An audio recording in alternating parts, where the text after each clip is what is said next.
hanggang sa makaisa. Pangako mananatili aking sining sa musika. Sabi kang man na makasiping hindi ako aastang nagpuputa.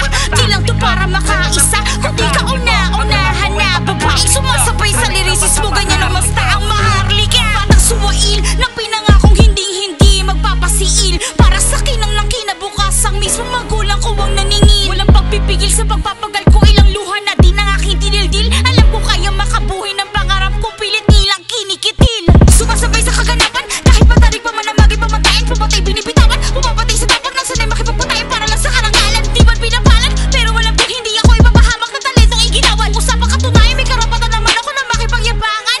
Huwag niyo ko pairalan, dinudurog mga kalaban habang dinuduro ang kamalayan. Dinudumog ng kahirapan, sabay nila abuloy ang kalayaan. Maging tahimik at sumunod sa kung ano ang nakasanayan. Na pag sinabi na ikaw ay pinipini, nakalagakala para sa tahanan. Naging makatwiran dahil sa tuwirang hangarin kaya inigihan.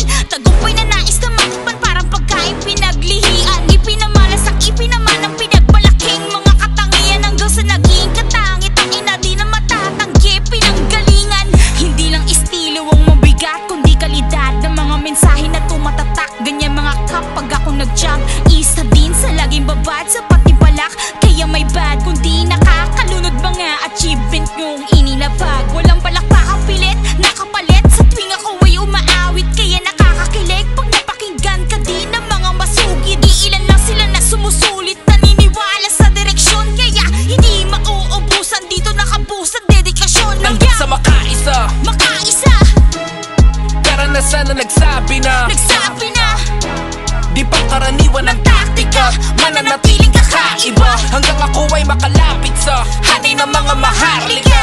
Hanggang sa makaisa, karanasan na nagsabi na di pangkaraniwan ang taktika, mananatiling kakaiba. Hanggang ako ay makalapit sa hanay ng mga maharlika.